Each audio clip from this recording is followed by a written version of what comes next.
दोस्तों साल था 2011। एक व्यक्ति एक कोठे पर जाता है जहाँ पर देखता है कि बहुत सारी महिलाएं वहाँ पर खड़ी हैं जो अपने ग्राहकों का इंतजार कर रही थी। उन सभी महिलाओं का कपड़ा देखने में काफी उत्तेजक था जिसे देखकर कोई भी मर्द उत्तेजित हो सकता था। तभी उस व्यक्ति का नजर एक महिला पर पड़ती है। जैसे उसकी नजर उस महिला पर पड़ती है तो देखता है कि महिला देखने में जानी पहचानी लग रही है और उस महिला की भी नजर उस व्यक्ति पर पड़ती है और उस महिला उस व्यक्ति को देखते ही अपनी नजरें झुका लेती है। दरअसल वो व्यक्ति कोई और नहीं बल्कि उसका पति था। जब पति अपनी पत्नी को कोठे पर देखता है तो हैरान हो जाता है, लेकिन उसके बाद जो घटना घटी वो और भी हैरान कर देने वाली है। और जब आगे आप इस कहानी को सुनेंगे तो इस मर्द को सैल्यूट करने का मन करेगा। आमतौर पर कोठे पर जाने के बाद महिलाओं को समाज एक्सेप्ट नहीं करता है, उनको पतियों द्वारा उन्हें नकार दिया जाता है, लेकिन इस व्यक्ति ने जो काम किया वो सही में सैल्यूट करने लायक है। आज की कहानी इसी व्यक्ति और उस महिला के है।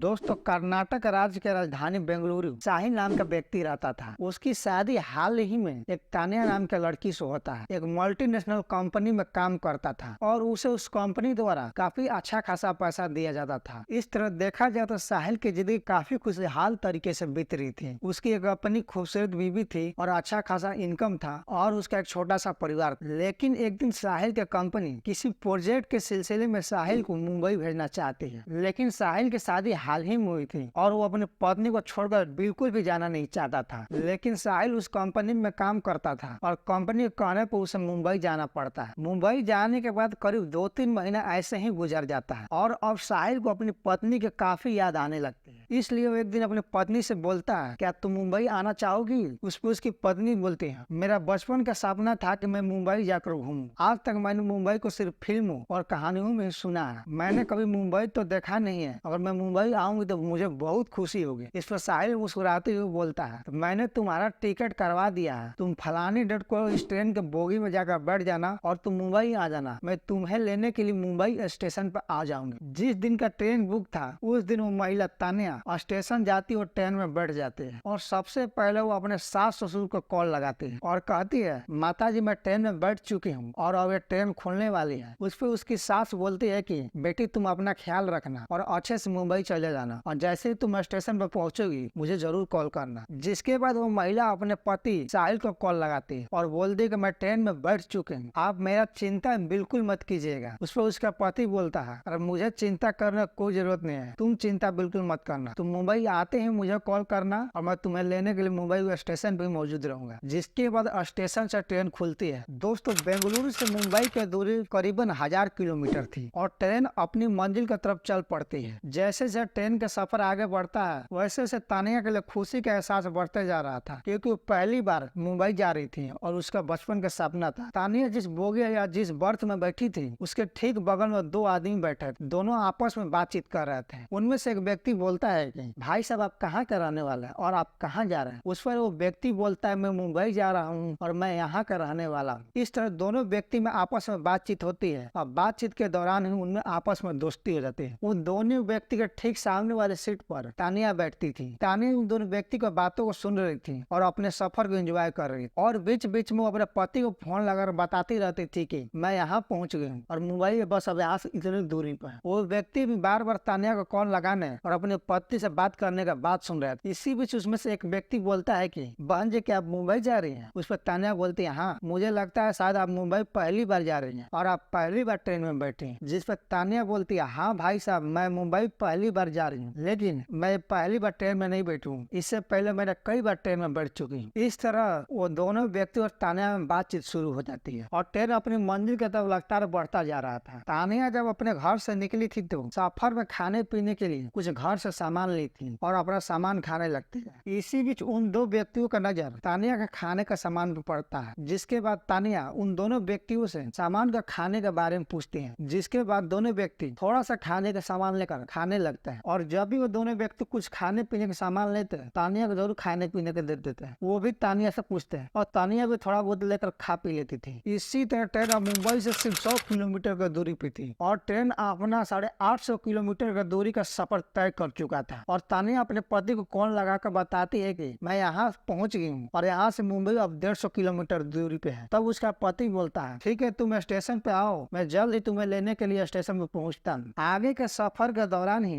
एक चाय वाला ट्रेन में चाय बेचने आता है, जिससे दोनों व्यक्ति चाय पीने के लिए उसे चाय लेते हैं और तानिया से चाय पीने के बारे में पूछते हैं, जिस पर तानिया कहती है कि मुझे चाय पीने का भी मन नहीं कर रहा है। लेकिन वो व्यक्ति तानिया के लिए भी चाय ले लेते हैं और तानिया चाय लेकर पीने लगती है। कुछ देर बाद तानिया को नींद जैसा आने लगता है और जब उनकी हल्का फुल्का होश खुलती है तो वो अपने आप को एक कार में पाती है, जहाँ उसके बगल में दो व्यक्ति बैठे थे। वो व्यक्ति कोई और नहीं बल्कि उसके साथ ट्रेन में बैठे ही वही दो व्यक्ति थे और आगे वाले सीट पे एक व्यक्ति बैठा था जो गाड़ी का चला रहा था, जिसे तानिया नहीं जानती थी। इन सारे माजरे को देखने के बाद तानिया समझ जाती है कि अब उसके साथ कुछ बुरा होने वाला है। इस पर तानिया उन व्यक्तियों से बोलती है कि तुम लोग मुझे कहाँ लेके जा रहे हो। तो उन दो व्यक्तियों में से एक व्यक्ति तानिया को पूरा कस कर थप्पड़ मारता है और बोलता है तुमने जरा सी आवाज निकाली तो तुम्हें बहुत पीटा जाएगा। तानिया अभी भी हल्की हल्की बेहोशी की हालत में थी और वो इस स्थिति में उन लोगों का विरोध नहीं कर सकती थी। वो दोनों व्यक्ति मुंबई के एक कोठे में तानिया को लेकर जाते हैं और तानिया को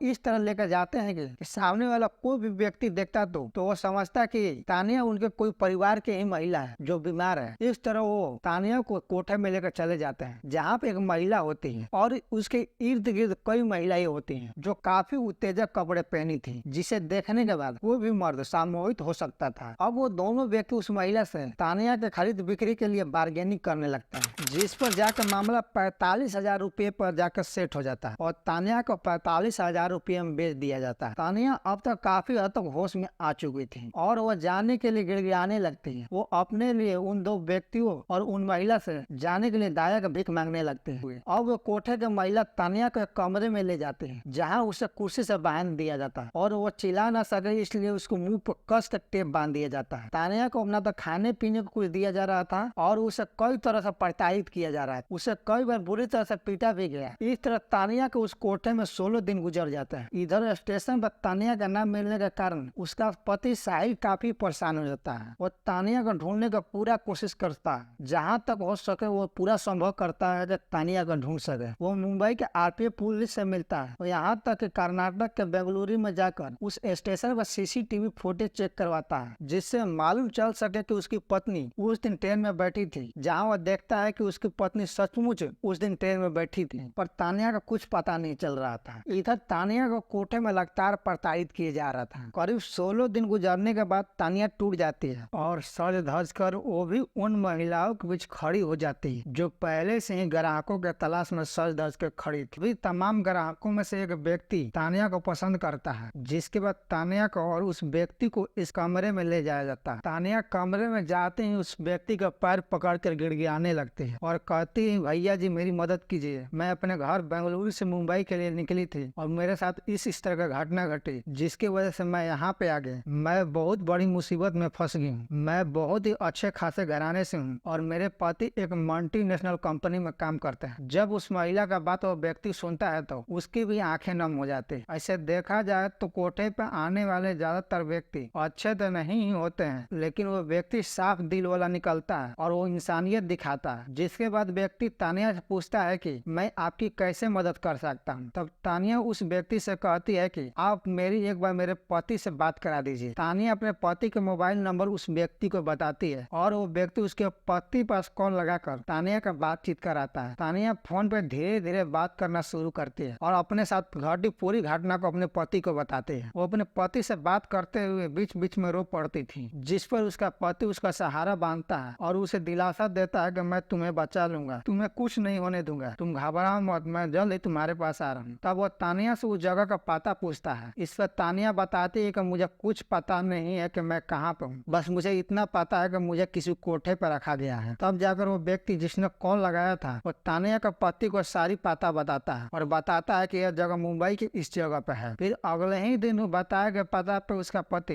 एक कस्टमर बन कर पहुँचता है, जहाँ पर उसे अनेक महिलाएं दिखाकर पसंद करने के लिए बोला जाता है। लेकिन तानिया का पति सभी महिलाओं को रिजेक्ट कर देता है और लगातार दूसरी महिलाओं को लाने के लिए डिमांड करता है। तब जाकर तानिया को भी उसको सामने लाया जाता है। जब साहिल तानिया को देखता है तो देखते ही पहचान लेता है कि मेरी ये बीवी है और तानिया अपने पति को देखते ही उसकी आंखें डबडबा जाती है, लेकिन साहिल उसे कुछ न बोलने का इशारा करता है। फिर उन दोनों के कमरे में लेके जाया जाता है। कमरे में जाते ही तानिया अपने पति के गले में लिपट जाती है और सिसक सिसक कर रोने लगती है, जिस पर उसका पति बोलता है कि हमें ठंडे दिमाग से काम लेना चाहिए, क्योंकि हम यहाँ से भागने की कोशिश करेंगे तो या तो हमें मार दिया जाएगा या हमें गायब कर दिया जाएगा। लेकिन तान्या के पति के मन में यह भी ख्याल था कि कहीं पुलिस को बुलाया जाए और पुलिस भी इन लोगों के साथ मिली होगी तो हमें यहाँ से गायब कर दिया जाएगा। लेकिन काफी समय गुजरने के बाद वो 100 नंबर पर पुलिस को कॉल लगाता है। दोस्तों, यहाँ पर मुंबई पुलिस भी सैल्यूट करने लायक काम की है, क्योंकि मुंबई पुलिस ने जिस तरह काम किया था और जिस तरह से तान्या को बचाने के लिए रेस्क्यू ऑपरेशन किया था वो सचमुच में काबिले तारीफ है। चूंकि यह जगह एक रेड लाइट एरिया में था और यह जगह काफी खतरनाक होता है और यहाँ पुलिस से भी कई बार झड़प होने की खबर आती है, इसलिए पुलिस बहुत बड़ी पुलिस फोर्स के साथ उस जगह पर पहुंचती है और उस कोठे पर छापा मारती है। कोठे पर छापा मारने के दौरान एक कमरे में तान्या और साहिल मिल जाते हैं, जिसके बाद पुलिस उन दोनों को वहाँ से लेकर चली जाती है और वहाँ पे कोठे का मालकिन सुनीता पुजारी और अन्य 4 लोगों को पकड़ लिया जाता है और इन्हीं 4 लोगों की मदद से उन 2 लोगों को भी पकड़ा जाता है जो तान्या को वहाँ लेकर आए थे। ये लोग अक्सर बस स्टैंड और रेलवे स्टेशन में पाए जाते थे, जहाँ से वो अपनी गिद्ध भरी नजरों से उन महिलाओं को टारगेट करते थे जो देखने में खूबसूरत और मुंबई में पहली बार आती थी और अकेले होती थी। दोस्तों, यहाँ पर साहिल तान्या के पति जिस तरह समझदारी और विवेक का परिचय दिखाया वो सच में काबिले तारीफ है और सैल्यूट करने लायक है। आजकल समाज में जो महिलाएं कोठे पर चली जाती हैं उन्हें आमतौर पर स्वीकारा नहीं जाता है, लेकिन साहिल ने जिस तरह अपने पति का न स्वीकारा बल्कि उसके हर कदम पर साथ दिया, उनके लिए एक सैल्यूट बनता है। इसके साथ ही अपने पत्नी के अलावा उसने अन्य कई महिलाओं की जिंदगी भी बचाई, जिसे उन्हें भी इस तरह यहाँ लाकर बेच दिया गया था। और दोस्तों, मैं आपसे ये कहना चाहूंगा कि यदि आप ट्रेन में सफर कर रहे हैं तो किसी भी व्यक्ति द्वारा दिए गए सामान का बिल्कुल भी न खाएं, क्योंकि इस तरह का घटना आमतौर ट्रेन और बस स्टैंडों में ही किया जाता है। और दोस्तों, आपको वीडियो अच्छी लगी तो एक लाइक और सब्सक्राइब जरूर कर दें, क्योंकि हम वीडियो बनाने में बहुत मेहनत करते हैं। हमारा मोटिवेशन बढ़ाने के लिए चैनल को लाइक और सब्सक्राइब जरूर करें।